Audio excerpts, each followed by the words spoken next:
Hollywood, California, Monday, April 26th. The Lux Radio Theater presents Irene Dunne and Robert Taylor in Magnificent Obsession.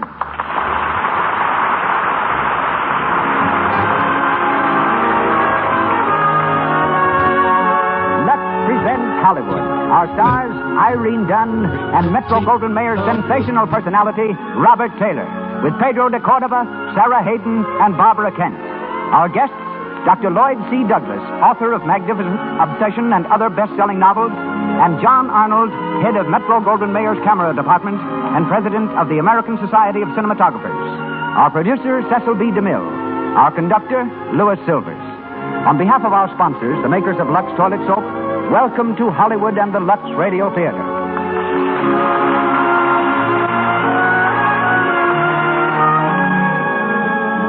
A girl can't be too young to start guarding her complexion. There's Deanna Durbin, for instance, the girl who made an overnight hit in Universal's Three Smart Girls. She's only 14, but already she's protecting her complexion the Lux Toilet Soap way. Here's what Deanna Durbin says about this gentle soap. I like Lux Toilet Soap, too. I see all the grown-up actresses using it, and Mother says I can't begin too young to take the best care of my complexion.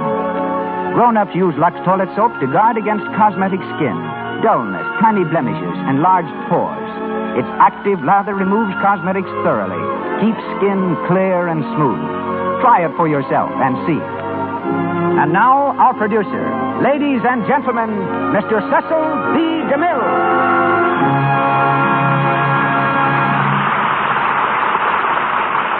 Greetings from Hollywood, ladies and gentlemen. From boyhood to the moment that Metro-Goldwyn-Mayer discovered him in Pomona College, it was the ambition of Robert Taylor to follow in the footsteps of his physician father. Today, though perched on the highest pinnacle of motion picture stardom, Bob still attends medical lectures and believes that medicine is the finest career in the world. It's something of a coincidence, therefore, that this amazingly popular young actor should have made his first marked success on the screen as a physician. First in Society Doctor, then in tonight's play, Magnificent Obsession. Bob's father was a country doctor who left his son little more tangible than his books and a creed of life. But Bob has clung to that creed, in spite of the whirl that has spun him steadily higher to international fame. Written by Hugh Walpole, the words are, "Blessed be all sorrows, torments, hardships, endurances that demand courage. Make of me a man, to be ready for everything. Love, friendship, success, to take it if it comes, to care nothing if these things are not for me. Make me brave." Magnificent Obsession was written by Dr. Lloyd C. Douglas, who speaks to us later. Playing opposite Robert Taylor, currently seen in Personal Property, and whom we hear shortly as Bob Merrick, is Irene Dunne in the role of Helen Hudson. Great actresses are rarities, but Miss Dunne is a rarity among great actresses. Superb in drama, brilliant in song, she has in the last few months shown the world a brand of refreshing comedy which has proved her one of Hollywood's most versatile divinities. From the original screencast, we bring you Sarah Hayden in the role of Nancy Ashford, while Barbara Kent is heard as Joyce Hudson and Pedro de Cordova as Randolph. We welcome our international audience and the crowd that waited for hours on Hollywood Boulevard to attend tonight's play. The doors close, and the curtain slowly rises as the Lux Radio Theater presents Irene Dunne and Robert Taylor in Magnificent Obsession.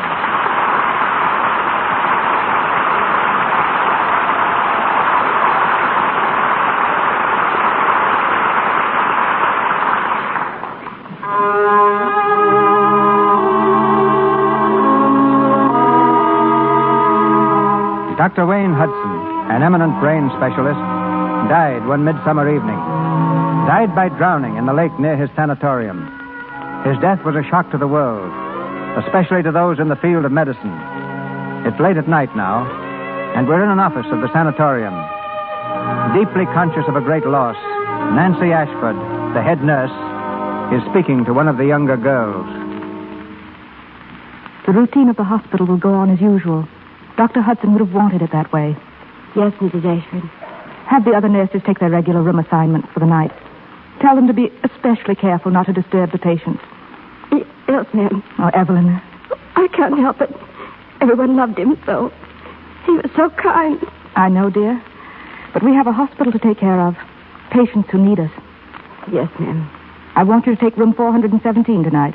Robert Merrick? Yes. I won't. I can't. Evelyn. It was his fault Dr. Hudson died. It was all his fault. You don't know what you're saying. I do. If we'd had the pool motor for the doctor, he'd have lived. But we didn't have it. It was being used. Stop it. It was on the other side of the lake being used to save Bob Merrick. Bob Merrick! Evelyn, stop it. He lived, and the doctor had to die. You mustn't feel that way. It wasn't Robert Merrick's fault. It wasn't anyone's fault. I know you feel badly. We all do. It's just the way things happen sometimes.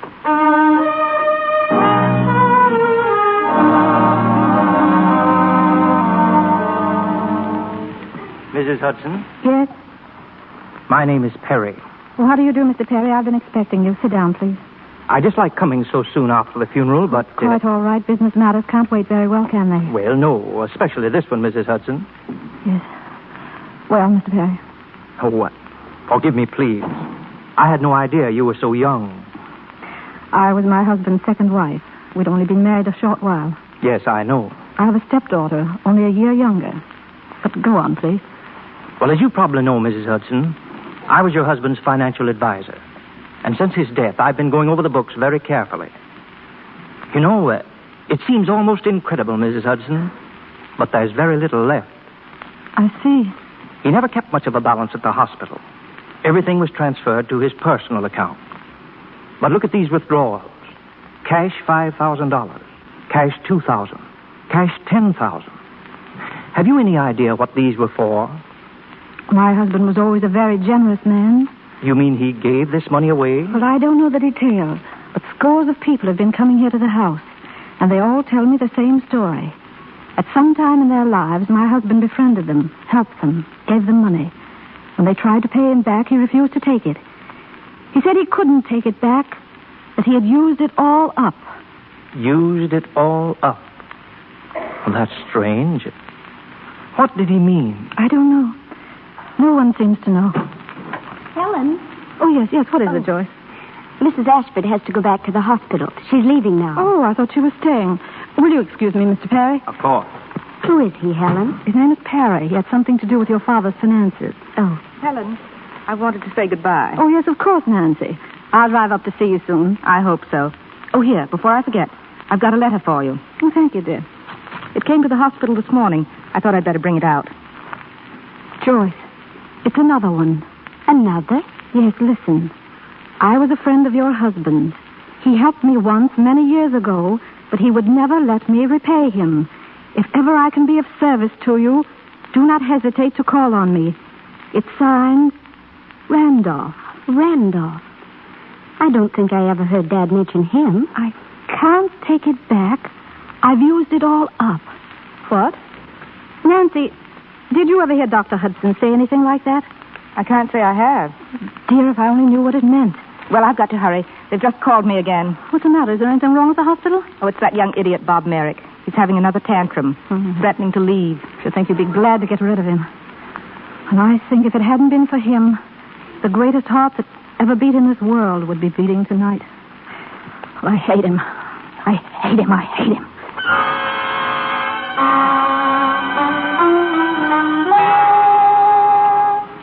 Look, nurse, I don't want to be inquisitive, but what's this on my breakfast tray? It's a poached egg. The doctor ordered it. Yeah, why didn't he eat it? Please, Mr. Merrick. It's the same breakfast we serve all the other patients. Sure, that's why they're still in here. I've been in 5 weeks, but I'm hanged if I'll stay another. Get back in that bed. Mrs. Ashford. Oh, Mrs. Ashford. Mr. Merrick. Hiya, Toots. Where are my pants? You can go, Evelyn. Yes, ma'am. Get back into that bed, please, or I'll have to call the house doctor. I want to be discharged. I'd love to be the first to pack you off, but your temperature is 101. Your pulse beat is abnormal. You're still very weak. And your grandfather, who pays all the bills, would be furious. Tell you what I'll do. I'll compromise. Bring me a highball. It'll raise your fever. Oh, tell me, Warden, what do they give nurses instead of a heart? An ice bag. You know I can believe that. Hey, Mrs. Ashford, you look like a pretty good sport. I want to ask you something. And I want you to ask yourself the same question. Is it my fault that my life was saved and Dr. Hudson was drowned? How did you... The nurses were under strict orders. Oh, no. They didn't tell me. They're not that human. But I have eyes and ears. And what I want to know is Is it my fault they were using their lung machine on me when they needed it for him? Of course not. But the staff has been under a strain. They loved and honored Dr. Hudson. We all did. I know. You're asking yourselves what right I have to be alive and Dr. Hudson dead, isn't that so? Well, then what right have you or anyone else to pass judgment on what kind of people have a right to live? That's true. If such an attitude has prevailed in this hospital, you have a right to be indignant. No, I'm not indignant about that.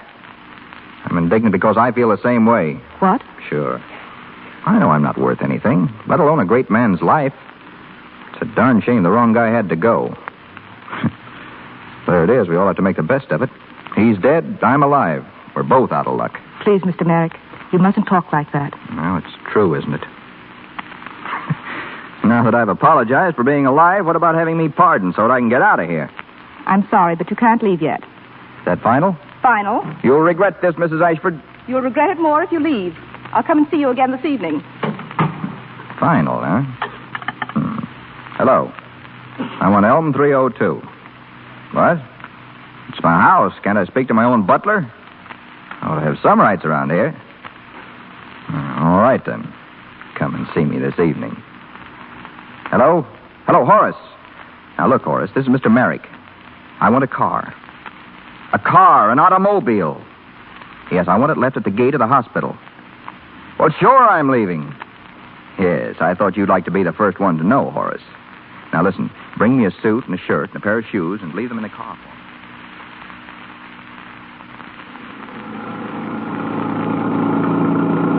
Come on, Horace, come on, stop loafing. I want to get as far away from Brightwood Hospital as I can. Sorry, sir, but there seems to be a car stopped in the middle of the road up ahead. Oh, yes, and a damsel standing beside it. A damsel in distress, Horace. Shall I stop, sir? Well, how can I tell yet? Let me get a good look at her. Very good, sir. Whoa. Whoa, whoa, whoa. What's the matter with you, Horace? Don't you know beauty when you see it? Good evening. Can I be of any assistance? I'm afraid I'm stalled. Well, you picked a nice spot. I think you've managed to find the last unpaved road in Westchester. And the exact spot farthest from a service station in either direction. Oh, I was afraid of that. What's wrong? Well, I haven't the vaguest idea. How about gas? No, it's not that. I just had the tank filled before I left town. What town? Well, New York, naturally. You're from New York? Well, now, isn't that a coincidence? So am I. Isn't it a small world? Really, I would like to get this car started. Do you think you could do something to make it go? Well, now, let me see. Anything I can do, sir? Yes, that's an idea. Excuse me a moment, will you? Of course. Horace. Yes, sir. Find a service station and take your time. Yes, sir. Very good, sir. Well, that ought to fix it. Is your man going for help? Yes. And in the meantime, isn't there anything you could do? Well, I don't know now. How about taking out the spark plugs? Taking out the spark plug. Well, you never can tell. I've heard certain mechanics say, your car will never be sound till you've had out all the spark plugs removed. You know, the spark plug is the appendix of a motor, an unnecessary thing. Have out your spark plugs now while your car is still in the pink. Don't wait for it to break down completely. Oh, I see. Oh, but I really have an appointment. Couldn't you do something? Maybe if you pushed it might kind of catch on. I'm ashamed to admit it, but I don't know a thing about motors. What do you say if we just sit here by the road and talk till the man comes back, huh? Well, I wasn't exactly counting on an evening of conversation in the open air. Oh, but what could be nicer? Where could you find a more completely charming spot than this? Look at that moon up there. I'll bet it's never been so round or so radiant as it is tonight. It is exquisite, isn't it? Mm-hmm. Exquisite. The moon. Oh, yes. I love nature. If you ask me, you were lucky to break down here in the center of Eden. I was lucky to happen along. Yes, you certainly were. You've been a big help. Well, I'm not much help, but they tell me I'm good company. Well, I'm sure of that. But you see, unexpected somewhere else. Yeah, you know, I could like you. Really? Mm-hmm. Of course, I'd have to see lots and lots of you for a while to make sure. Oh, sure, you wouldn't want to make any mistakes. No, I hate divorces. And then there'd be the children to think of, too. What's your name? Was that important? Well, of course names are important. Suppose we didn't have them. Think of the mix-ups with everybody going around yelling, hey, you! Now, mine's Bob, if you're interested. Bob. Mm-hmm. If you're still interested, the last name's Merrick. Merrick. Sure, what's the matter? How far did you say it was to that service station? I didn't. Where are you going? I'm going to walk. Oh, now, wait a minute. You can't You do let that. me go. Here, what's the matter with you? What Please. Now, listen, you can't walk out on me like this. I don't even know who you are. Would you really like to know? Of course I would. My name is Hudson. Mrs. Helen Hudson. Hudson. Then, you're Dr. Hudson's? Yes. Oh, I'm sorry. I didn't know. I suppose you hate me. I don't feel anything toward you. Let me go, please.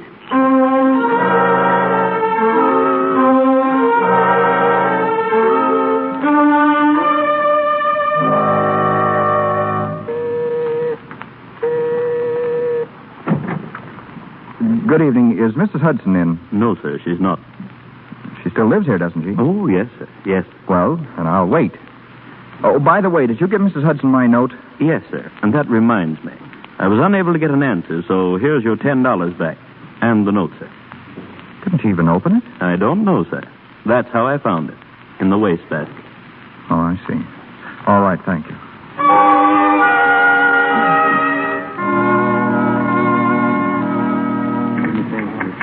The bank would like to do it, Mrs. Hudson, but I'm afraid we can't. Well, I know I'm overdrawn, but there ought to be a check-in from the hospital soon. Well, then I'd advise you to wait, Mrs. Hudson. Oh, very well.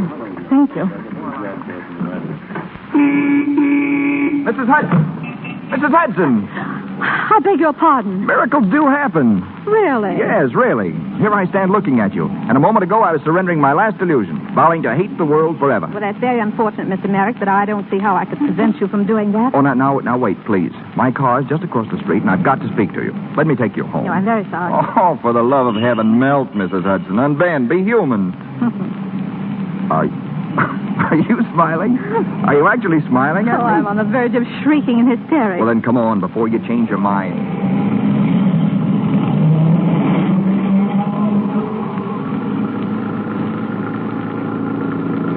Are you sure you know where I live? Well, I ought to. I've been hanging around outside there for weeks. Months. What was it you wanted to talk to me about? Oh, Mrs. Hudson, I had an amazing encounter last night. I ran into a man who preaches a theory that he learned from your husband. A theory that he learned from... Yes, from your husband. It seems that Dr. Hudson lived by theory. A profound formula for getting what he wanted out of life. Good Lord, of course he got you. Well, if I ever doubted Please, before. what are you talking about? What is the theory? Who was the man? Well, his name's Randolph. Randolph. Randolph. Oh, yes. Yes, he's a stone cutter. And don't ask me how I met him. But we had a long talk. The theory is quite simple. Help people and don't tell, and you get the power to do the things you want to do. When you do things for people, they can't pay you back. Is that it? Oh, that's part of it. Because when they're ready to pay you... You've used it all up. Yes. Well, when this man Randolph began to talk to me, I thought he was nuts. I couldn't help trying it out, though. It didn't work at first, and then, just when I was about to give myself a loud, bitter laugh, this happened. What do you mean, this? You're merely taking me home against my will. And it seems to me you're going out of your way. What do you mean? Did I take the wrong turn back there? Well, somewhere, that's obvious. Now that you speak of it, this is an unfamiliar street. A street, I call this a country road. Yes, I guess you're right. Yes, sir, there's a cow. That substantiates your observation. It is a road, not a street. Oh, now, come now. I really would like to get home if you don't mind. Certainly, but aren't you interested in what I've been telling you? Well, yes, I am. I'm terribly interested. Well, then, can I see you again very soon? Shouldn't we do something about it, really? Well, I'll see. I can't say now. Well, there's a road we can turn back on, I think. We don't have to turn back, do we? Yes, we do. Now, there's a nice thing. What's the matter? Stop me if you've heard this one, but I think we run out of gas. Oh, I should have known this would happen. What are you doing? I'm getting out. You're not out of gas, and I'm not in the mood for any more fooling. You're behaving just like all those indignant, old-fashioned girls in the anecdotes, the ones who walk home. Well, I am indignant. Well, at any rate, you're not bored, are you? Well, are you going to drive me home now, or aren't you? Sure I am, but look at the view. It's positively Arcadian. Excuse me? Oh, now wait. I'll behave. Get back in the car. No. Mrs. Hudson. Look out! Look out! Helen! Pick her up! Get away. Helen. Oh, my God. Oh, she just stepped out in the road. I tried to stop. Here, quick, help me. We got to get her to the hospital. Yes.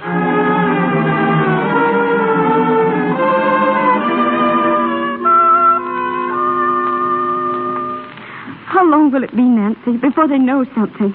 I don't see how it can go on much longer. She's been on the table almost 2 hours. Poor Helen. Why should this happen to her? What did she ever do to deserve this? Oh, Joyce, dear, you mustn't. Come in.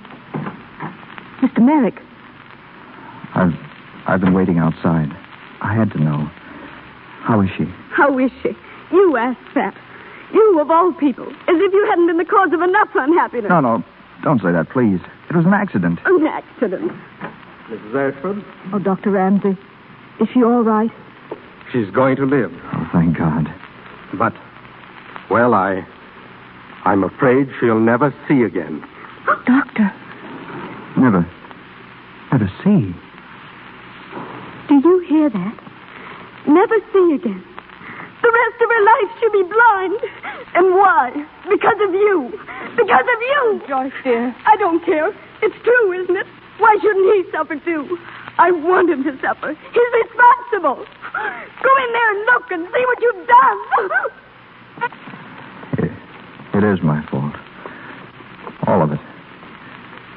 But you can't make me suffer any more than I'm suffering now.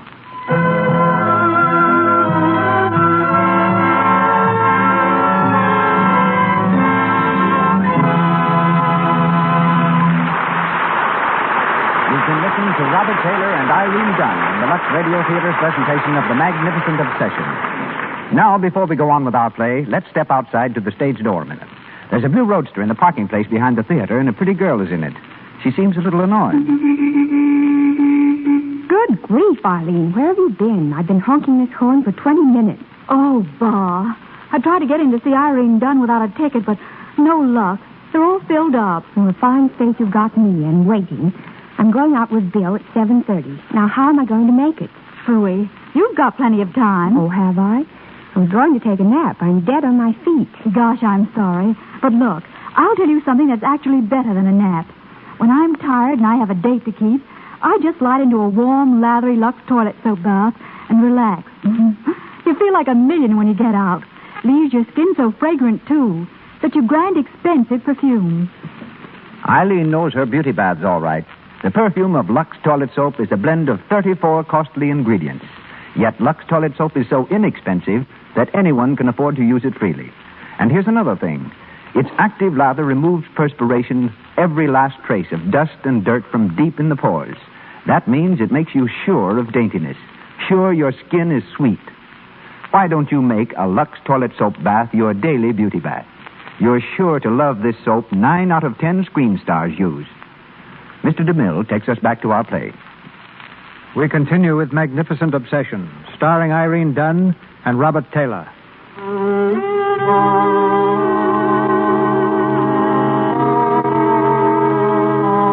Months have gone by. Months during which Helen has learned to feel her way hesitantly through the darkness of her life. Months which have seen a complete change in Bob Merrick. We find him in Randolph's little cottage near the hospital. Randolph, the stonecutter, has been enlarging on a theory. The theory of Dr. Hudson's formula for happiness. Dr. Hudson was the best friend I ever had. He changed my whole life. How? Well, you see, for many years I was just an ordinary stonecutter, mechanically hacking out blocks with a compression chisel. But now, do you see this cast? I put it into marble. It's been accepted by the Metropolitan Museum. Well, it's beautiful. You say you did this just because of Dr. Hudson and this theory of his? His theory is a fact, my boy. A formula, precise and definite. You find people who need help, and you give them help. You mean money? Money's all right, and since you happen to have a lot of it. But other kinds of help are apt to be better still. But it must be given with absolute secrecy, and you must never let anybody repay you. I'm afraid it's way beyond me. Oh, it's really very simple. You've probably heard it many times.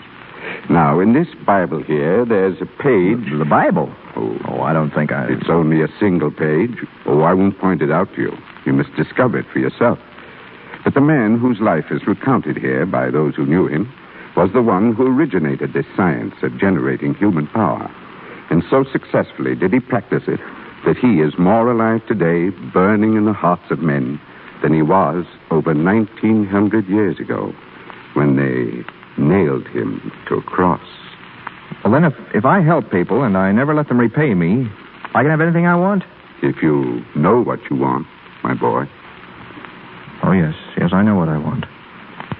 I want someone, and I want to help her, too.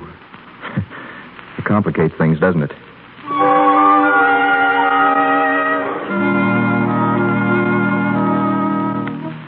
I've got to do something, Nancy. She can't go on like this, always in darkness.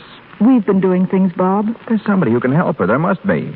If necessary, we'll comb the world. As a matter of fact, we were talking today about a man under whom Dr. Hudson studied. Dr. Brimmer. Do you think he could do something? There's a chance. Well, then get him, Nancy. We can't do that. He's in Berlin. Then she must go to him. She must go at once. That's not as simple as it sounds. It's very expensive. You can't stop on account of money. I can take care of that. Always ready to work your money miracle. Aren't you, Bob? What else about a Walter? Nancy, do you think I could see her just once? I don't know. She wouldn't have to know who it was. I just want to see her again. Well? She's teaching herself to read through her fingers. She takes her book to the park. She's there alone every morning. Thank you, Nancy.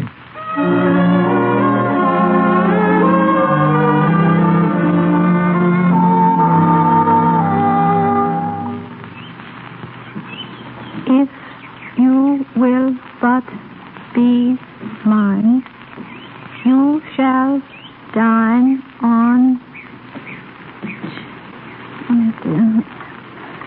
cherry pie and drink nice currants. Oh. You dropped your book. Oh, thank you. I didn't know anyone was sitting near. Have you been here long? Not so very. I've been reading nursery rhymes. I'm a little embarrassed. You see, I've got to learn my ABCs all over again. Is it so hard? No, not when you get the hang of it. I rather enjoy it. Well, it won't be long until you'll be reading Shakespeare, Shelley, Schopenhauer. They have them all, you know. Really? How do you know? Well, I'm interested in the Braille system. Oh, are you a doctor? Yes. Well, that's what I started out to be, but I haven't done much with it since I left college. Oh, what a pity. I can't help wondering why you didn't go on with it. Oh, I don't know. Unless I thought there were enough second-rate doctors in the world already. Well, why not be a first-rate one? There's so few of them. But what I wanted to say is, I have a friend who has a large library of Braille books. I know he'd be happy to let you have them. May I bring some tomorrow? Well, I hardly think tomorrow. Right now I have my hands pretty full with Mother Goose. Yes, of course. But I'll see you again. There's Yes. lots of time. Yes, what did you say your name was? Robert... Dr. Robert. Yes. Yes, well, thanks for your interest, Dr. Robert.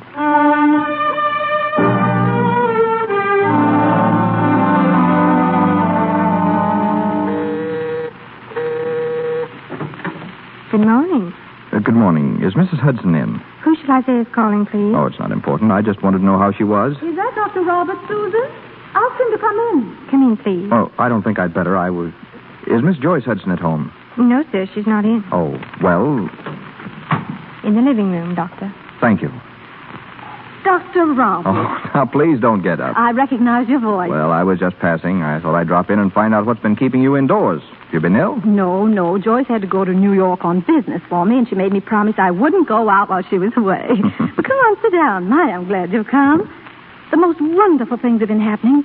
Really? I'm glad to hear it. You remember those bonds I told you about? The ones I thought were worthless? Yes? Well, they weren't. They're terribly valuable. And somebody's bought them from me. I don't know who. Anyway, Mr. Perry's invested the money in something else. Something that will give me an income for the rest of my life. Oh, that's fine. But that's not all. Listen to this. I'm going to Berlin. Are you? Yes, there's a man there, a Dr. Brimmer. He's going to look at my eyes. Of course, I could never afford to pay him.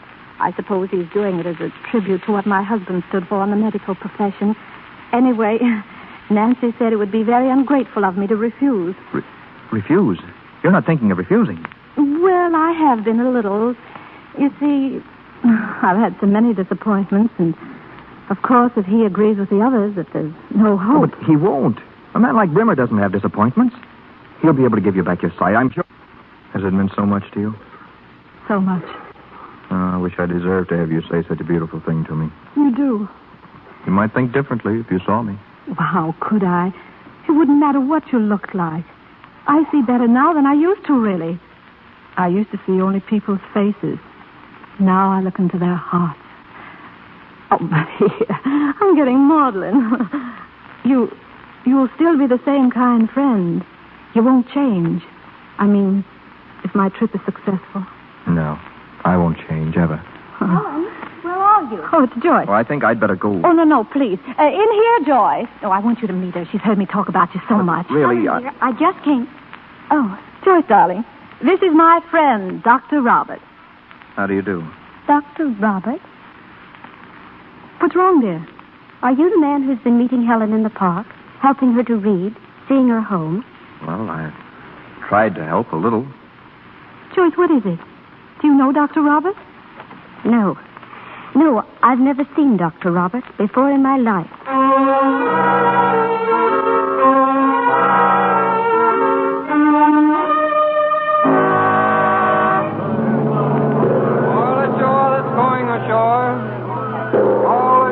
Goodbye, Joyce. Goodbye, Helen, dear. Goodbye, darling. Nancy, are you sure he hasn't come? Dr. Robert? I don't see him. Oh, perhaps he couldn't make it. Perhaps. I must go. Goodbye. Goodbye, Nancy. Bon voyage.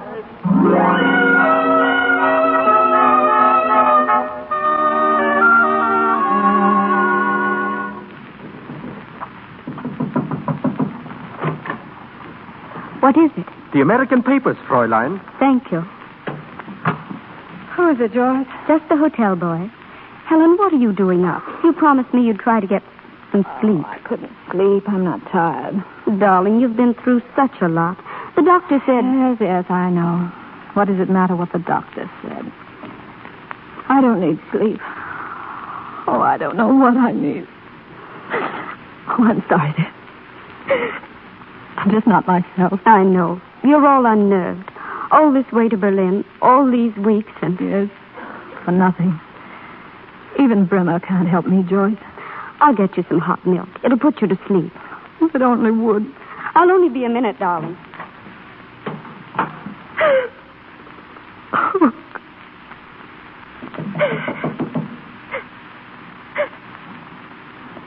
Come in. Who is it? Who is it, please? Is there someone there? Helen. Who is it?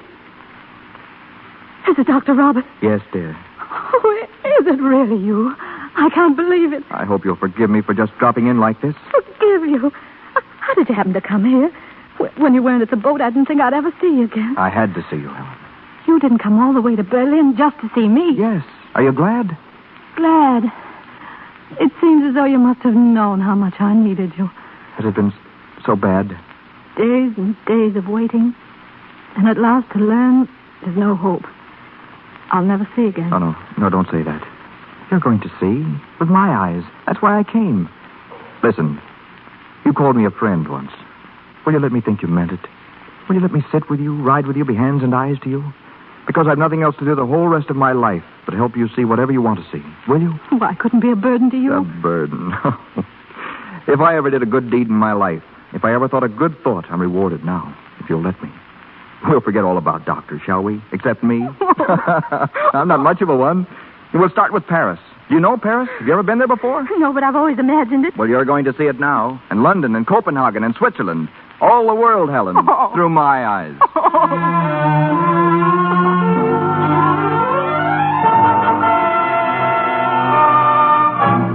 Bonjour, madame, monsieur. And the blue, and the blue. 23. Red. You've won again, darling. 20 francs on the red. Dr. Robert, are people staring at me? Well, now, why wouldn't they? In Paris, they make a business of staring at loveliness. Oh, darling.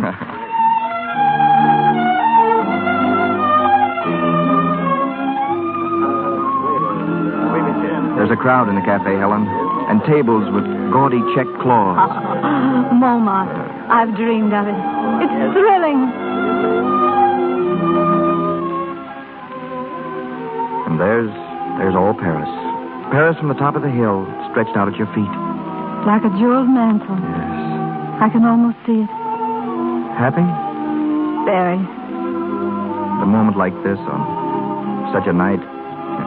Could anyone say anything against the world? I couldn't. You couldn't hate anyone, could you, on such a night? No? You could forgive anyone, anything? I think so. Helen, could you forgive Bob Merrick? Yes. I forgave you long ago. You've known? I've thought so. At times, lately I was sure. Helen, I love you. You know that too, don't you? It's wonderful that you care enough for me to be so kind. I know now what you've done for me. Everything. About the money, the doctor. Well, it was only because I love you so much. You care for me, don't you, a little? You know I do. Then let me be with you always. Marry me, Helen. Marry you. And have you pitied because of me? No, don't say that, darling. Life with you is what I want. It's all I want. We'll be two of the happiest people in the world. I'm sure we ought to be. Oh, darling. How can I ever repay you for all this? You can, darling. I've used it all up. What did you say? You've used it all up. No, it's nothing. Helen, there's something I want to tell you. Something that'll make you laugh, I guess. Do you remember that day in the park, the day you took me to be a doctor? I remember. Well, that day I decided to be a doctor. To become what you'd mistaken me for. And I've been doing it. I've been studying again. You've been... And you thought I'd laugh at that. Oh, my dear, that's wonderful. Well, I'm going to try. There's no harm in that, is there? Oh, and you'll succeed. I know you will. Well, I'm going to stay in Europe and work. And with you to help me. Help you? We'll be together, darling. That's the greatest help in the world. What are you thinking of? Nothing, dear. We will be together, won't we? Of course. Let's go home, shall we, darling?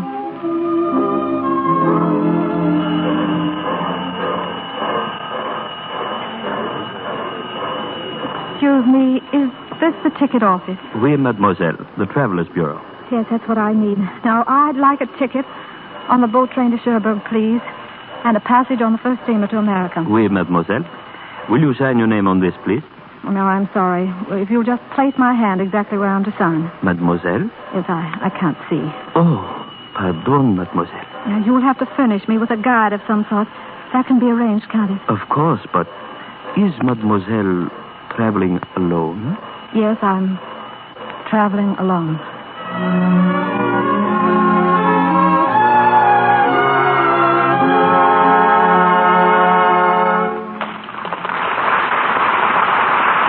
We pause for station identification. This is the Columbia Broadcasting System. This is KMX, Los Angeles, the voice of Hollywood.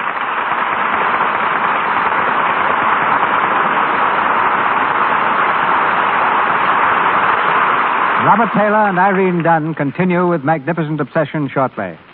But now it's our privilege to present in the Lux Radio Theater Dr. Lloyd Douglas, the author of this great story. Dr. Douglas, a minister for 30 years, became famous for sermons of extraordinary pictorial character. Then he turned novelist, and from his pen have come Magnificent Obsession and Green Light, both national bestsellers. It's now my honor to extend the stage of the Lux Radio Theater to New York City. From Hollywood, I welcome and introduce Dr. Lloyd Douglas, who will speak to you from New York. Good evening, Mr. DeMille, and thank you. I appreciate being asked to contribute to this program. I feel indebted to Miss Dunn and Mr. Taylor for their sympathetic and artistic interpretation of this book. And I'm also indebted to the Lux Radio Theater for wanting to pay this tribute to my story. Magnificent Obsession, while in no sense a tract, was not written solely for entertainment. It is a purpose novel. The book had a peculiar history. In 1928, while I was still in the pulpit, I became possessed of an idea that seemed to demand a wider hearing than I could give it through that medium, and resolved to put it into a story. Amateur novelists often rig up a plot dealing with things they know almost nothing about, so I did that. My story involved brain surgery, and what I didn't know about that was aplenty. For instance, in the story I wrote that Helen was in an accident and struck blind. That was easy, but to explain it, I had to call up a brain specialist and ask him where she had been hit. Casting about at random for names of my characters, I called one of the young surgeons whom I was sending abroad to do some scientific research, Dr. Dawson. I chose the name mostly because I knew no Dawsons. After the book had been out some months, my daughter Virginia met a young surgeon in Paris who was over there engaged in scientific research. Later, she married him. His name was Dawson. This novel brought me a great deal of mail, letters from all sorts of people. Invariably, what they wanted to ask was this: what can I do to build up my personal fitness by improving the personal fitness of others? Is it true that what I do for other people must be kept absolutely secret or the thing won't work? Do you believe this yourself, or were you just writing a story? And then I would tell them quite honestly that I wasn't just writing a story for the sake of the story, and that the thing would work if they gave it a fair chance. Hundreds wrote that they had tried it and found it practical. They were always careful not to say exactly what they had done, for that would have been telling. Perhaps you may want to try it sometime. Goodbye.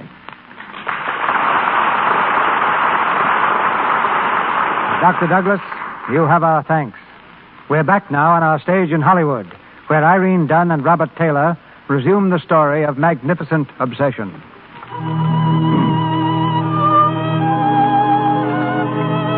6 years have passed. Helen Hudson, hidden away from the world and her friends, has been living in quiet obscurity in a small Virginia town. But her health has gone, and we find her now in a tiny hospital room where the nurse has been reading her a newspaper article. Go on, please. You mustn't excite yourself. Oh, I must hear the rest of it. Very well, but please don't try to move. When Dr. Robert Merrick returns to America next month, he brings with him the keenest surgical mind in the field of medicine. In 6 short years, his work has uncovered a startling array of new medical facts, dealing particularly with surgery of the brain. Oh, I don't think we should read any more. He's done it. I knew he would. I told him he would. Please. And now he's coming back. Dr. Robert. Dr. Robert Merrick.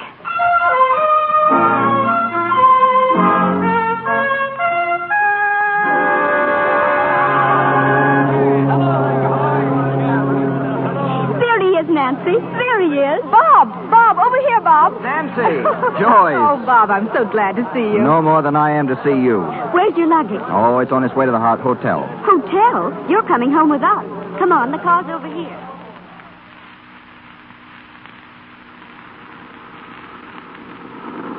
You'll never know how proud we are of you, Bob. Oh, Nancy, you're a flatterer. We've all been basking in your reflected glory. You see, we like to think that you sort of belong to us. Well, I do, Joyce. Nancy, you're my real friends. Oh, if you hadn't met me at the boat, I swear it wouldn't have seemed like a homecoming at all. It almost seems like old times. Yes. No, it isn't. Nothing will ever be like old times until I know where Helen is. You've never heard anything, Bob? No. And you? Nothing. We would have let you know. Yes, of course. Welcome home, Dr. Merrick. Thank you, Keller. Is Dr. Merrick's room ready, Keller? Yes, ma'am. Oh, there's a gentleman to see you, sir. Already? The price of fame. He's in the living room, sir. Excuse me, Joyce. Nancy. Of course. Dr. Merrick. Yes? I'm glad to see you back again. It's almost as though you've been sent, as you were sent to me before. Oh, I'm afraid I'm sorry. You don't remember me? My cottage. You came there, and we... Oh, yes, of course. Oh, I knew I'd... you're the stone cutter. Of course. How do you do? It was rather a long time ago, and so much has happened. Yes. You've come a long way. I never dreamed that the path I pointed out to you would lead so far. What? Oh, please don't think I want to share your glory. I was only a medium. Oh, yes, I remember. You were working on... you had some sort of theory. Theory? Yes, expanding your personality. Getting power to get whatever you want by giving away your money, and something about a page in the Bible, as I remember it. As you remember? You mean you haven't practiced it? No. But I've heard how much you've done for people, how you've helped them.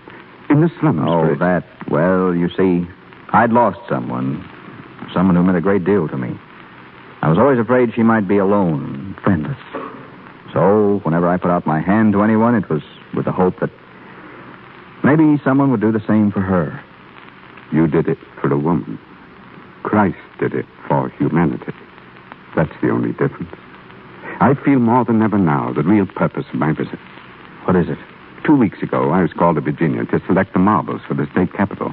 While there, I learned that the widow of an old friend of mine was in a dangerous condition, in a state of coma. The doctors say it's caused by a growth pressing upon her brain. The same growth, they felt, was the cause of her having been blind for many years. Blind? Who is she? Who is this woman?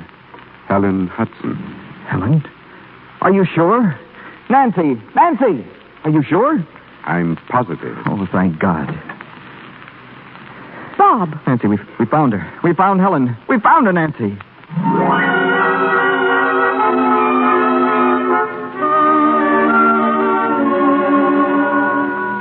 We'll be ready in a moment, Dr. Merrick. Let me know, nurse. Well, Bob? No, don't come near me, Nancy.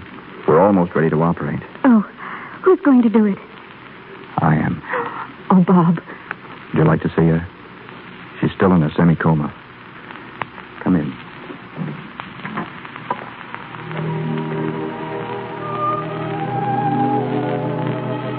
Helen? Helen, dear. I must. She's speaking. It's raining.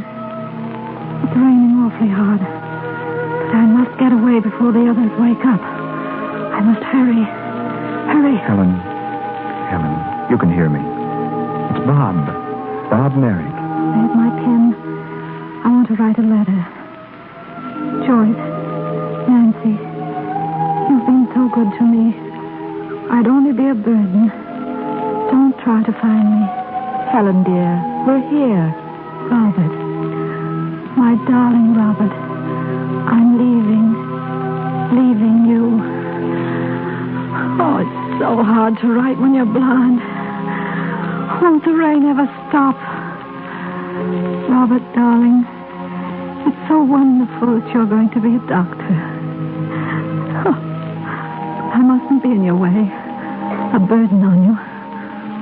I'm going away. My life is over now.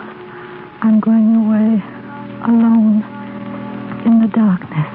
We're ready, Dr. Merrick. Dr. Merrick? Oh. Take her into the operating room. I'll feed her in just a moment.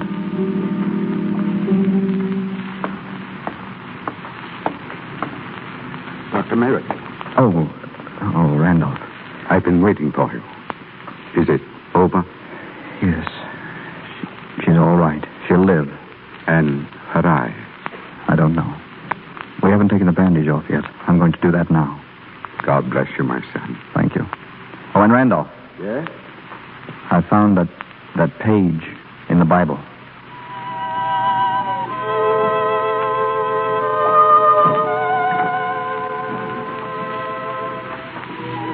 Who's there? Is someone there? Don't move, Helen. Who is it? Is it? Yes, dear. Oh, Robert. Now, I'm going to take the bandage off your eyes. Oh. Please don't open them for a moment. Then open them slowly. Now. Helen, can you see? Yes. A ray of light. A ray of light. Oh, darling, soon that ray will grow stronger. And as each day passes, we'll see more and more until one day...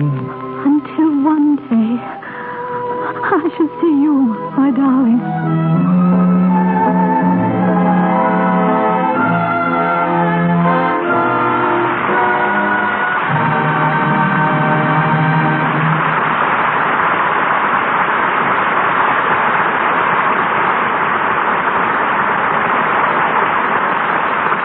We close the covers of our play, but our microphone will bring back Irene Dunn and Robert Taylor before this hour's over. Most people picture the ace Hollywood cameraman as a rough and ready sort of fellow who wears leather puttees and his cap on backward while he rushes about the studio breathing fire and carrying his camera over one shoulder. Actually, a head cameraman never operates a camera. His entire job and its artistic importance cannot be overestimated is to chart with a director the photographing of scenes and supervising lighting effects. Our guest, John Arnold, cranked his first camera for Thomas A. Edison back in 1903. Since then, he's figured in the shooting of more than 1 billion feet of film. And today is head of Metro-Goldwyn-Mayer's camera department, president of the American Society of Cinematographers, and one of the most valuable photographers the industry has ever known. Ladies and gentlemen, Mr. John Arnold. Thank you, C.B. The biggest job a cameraman has today is to photograph the stars' personalities, so to speak, as well as their faces. Will you explain why each star is a different photographic problem? Gladly. Take the matter of lighting, for instance. A star is presented at her best only through a carefully studied blend of lights, colors, and shadows. A blonde appears best against soft, diffused lights. A brunette against strong, bright lights. Dark clothes do not photograph effectively against dark backgrounds, nor light clothes against light backgrounds. Contrast, remember, is what enhances beauty. Psychology also plays a big part. The cameraman studies each star and also learns what color tone blends with her personality. For example, Jean Harlow, in making Personal Property with Robert Taylor, was filmed under white lights, which go best with her fair complexion, and Myrna Loy under violet-tinted lamps in her latest picture, Parnell, co-starring Clark Gable. Lights also have great effect in creating mood. To emphasize the somber atmosphere of Robert Montgomery's new film, Night Must Fall, we use dim lights throughout the entire picture. Well, you've heard us make the statement many times on this program, John, that 9 out of 10 stars use Lux toilet soap. Yes, and I know it to be a fact. Then perhaps you can answer a question asked by several listeners. If the stars have perfect complexions, why is it necessary for them to use makeup in pictures? Because a star, when playing a scene, becomes so intent on what she's doing that nature plays a little trick on her. The blood either rushes to her face or rushes away from her face. She becomes flushed or pale. With makeup, this reaction is hidden. The only ones who don't actually need makeup are a few male stars like Robert Taylor, Clark Gable, and Spencer Tracy, whose natural tan takes its place. In fact, Mr. Tracy used no makeup at all in filming Captains Courageous. I assure you, no one appreciates a fine, clear complexion more than a cameraman, for then he's able to make full use of close-up shots that would reveal the slightest flaws in skin texture if they existed, makeup or no makeup. I've recommended Lux toilet soap to stars and extra girls alike for years. I know of nothing better or simpler to use for keeping a smooth, healthy complexion that's always ready for even the most candid camera. Many thanks, CB, and goodbye. Thank you for your candid opinion. Each week in the Lux Radio Theater, I look forward to this moment when I can introduce our stars as their real selves. And I know you share the particular pleasure I have in inviting two such personalities as Irene Dunn and Robert Taylor back to the microphone. Thank you, Mr. DeMille. And as for you, Bob, I want to say what a great thrill it's been to have played up a session against you again. The story means a lot to me, Irene. As a picture, it gave me my first big break, thanks to your help, which meant just as much to me tonight as it did then. I've just learned, Bob, you're going to become a singer in your new picture, Broadway Melody of 1937. Well, I'd hope to keep that a secret, Mr. DeMille. Sophie Tucker's been wearing herself out coaching me, so I guess I'll have to go through with it after all. Well, there's no time like the present. Oh, no. There's only one singer on this program, and that's you, Irene. Now, what's it going to be?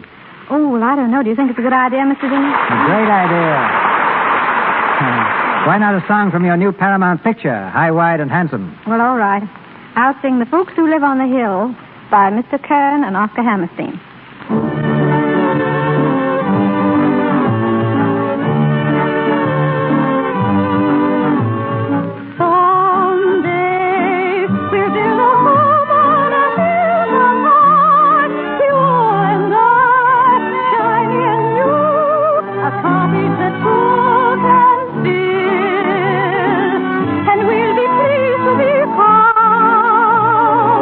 The folks who live on the hill.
great, Irene. Thanks, Bob. And now just a word about the people who are behind this program. I think we owe them a great deal, not only for the entertainment they provide, but for a beauty care so fairly reliable as Lux Toilet Soap. Water and Lux Soap are all anyone needs to keep a clear, healthy complexion. I'm glad to say that. And sorry I must say good night. Good night, Mr. DeMille. Come back soon, both of you. You've heard her on the screen, starring in such hits as Private Worlds, It Happened One Night, Cleopatra, The Bride Comes Home, and Maid of Salem. You've heard her 3 times from our stage. And next Monday night, your countless requests bring her back once again when the Lux Radio Theater presents Paramount's lovely star, Miss Claudette Colbert, in Hands Across the Table by Vinya Del Mar. With Miss Colbert in this delightful comedy is one of Hollywood's favorite sons, Mr. Joel McCrea.